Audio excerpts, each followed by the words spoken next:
Hey there, Doug Brown here. Today I want to talk about the question of why it's so hard for us lawyers to ask for help. One example is back a couple summers ago, I went down to the basement in our house, older colonial here in Connecticut, and the air conditioning was on, and there's a big condenser above the furnace, and it was leaking water all over the place, and it was all taped up. So I got my flashlight and I'm rooting around trying to figure out how to stop the water and where it's coming from. And quite frankly, I'm getting pretty frustrated by it. And so my wife, the saint that she is, comes down and tries to find out what all the commotion's about. And I said, well, this furnace is leaking and I don't know how to fix it. And I was frustrated by that. And so she looked at me, as wives will do, and said, well, have you been trained to fix air conditioners? I'm like, well, no, but it shouldn't be that hard. I mean, it's just an air conditioner. And she said, increasingly patiently, do people go to school to learn how to fix air conditioners? I'm like, yeah, they do. So the truth is, I probably could have figured it out. I could have watched a YouTube video and gotten some tools and cut the tape and made a mess. And then I probably would have had to hire the air conditioning guy to come back and fix it, anyway. So why is it that so many of us, and I'm guilty too, believe that somehow because we have a law degree, we are magically able to do everything and figure everything out. And so we don't ask for help. Part of it is we learn as lawyers growing up that, we go to mentors and we study and we research and we find solutions and we solve problems. We're good at all that stuff. The problem becomes when we stop valuing our time and think it's worth our time to try to figure out how to fix the air conditioner or, how to build a shed behind your house or, how to use QuickBooks or how to do Facebook ads or all these other things that come at you that aren't legal. And I think part of it is this notion that in our profession, we can't let anybody see us struggle. God forbid that somebody see you struggle, because they would obviously judge you as being unworthy or incompetent in every area of your life and never hire you. Now, come on, that's silly. When you say it out loud, you see how silly it is. But that's the conversation that happens in our heads. We somehow believe we have to go it alone and figure everything out ourselves, because it doesn't seem like it should be that hard.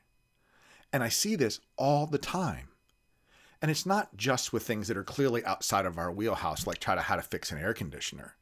It's things like how to get more clients. Well, I went to a CLE, I read a book, I've got books on the shelf that tell me what I need to do. I call that shelfware. It just sits there and doesn't do anything. And we believe that because we read a program or because we studied something, we somehow know how to do it.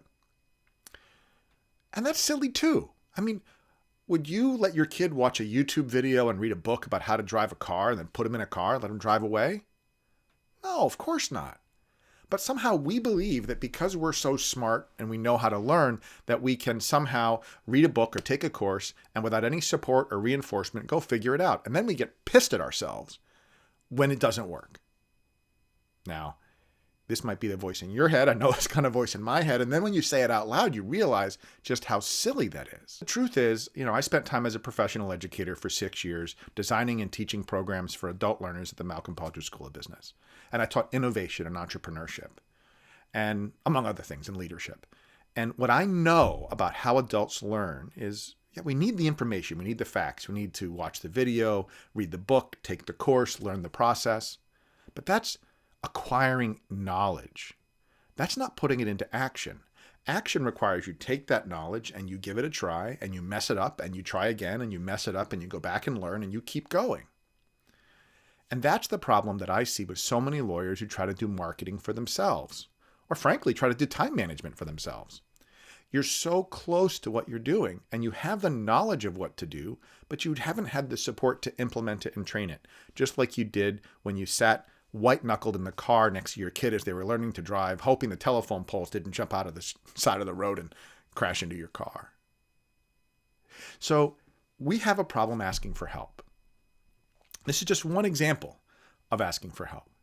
Now, just like my wife asked me the question about the HVAC guy, the air conditioning guy, the truth is that there are people who go to school and who spend lifetimes learning about how to be productive, about how to market, about how to make connections with people, about how to manage teams. And they've made that their career. And so just like you've made the law your career, and any more than a business person wouldn't suddenly read a book and try to become, say, a divorce lawyer. Of course, they might, but they'd make a big mistake, right? Why should we expect that we should just be able to figure out these business things? So what happens is we struggle. We try things, they don't work, we get discouraged, and we give up and just accept. And honestly, folks, that's just not okay. So here's what I want to suggest. If you're trying to work on something, let's say you're trying to get more productive about how to use your time, and you know all the strategies, but it's not working. Well, it's not working because you have the knowledge, you haven't worked on the application. So ask for help. Ask for support. There's no crime in that because honestly, when you were a young baby lawyer just trying to learn things, you were asking for help a lot to learn your craft. And let's get over the head trash that asking for help is somehow a weakness. Because it's not. The best athletes at the top of their game ask for help. The top entrepreneurs surround themselves with people that can help them. Asking for help is not a sign of weakness. It's a sign of strength. Because you know that you have to focus on what you're really good at and stay at that and then put the right team around you. So the next time you're sitting there frustrated that you can't get more out of your day or your marketing's not working or your air conditioner's not working or your heater, just ask yourself, do people go to school for that? Do people learn how to do that and make that their life's profession? And might it be better to ask them for help than to waste your time trying to figure it out and then having to call them afterwards? And let me just point out, my last point, is this is what we want our clients to do, right? You don't want your clients to somehow try to figure out how to do their own real estate transaction, foul it up, and have you fix it. I mean, yeah, you might make more money on it, but that's not what you want. We want our clients to come to us earlier so we can help them more. So why don't we try that ourselves? So pick one thing, work on it, get the right guidance.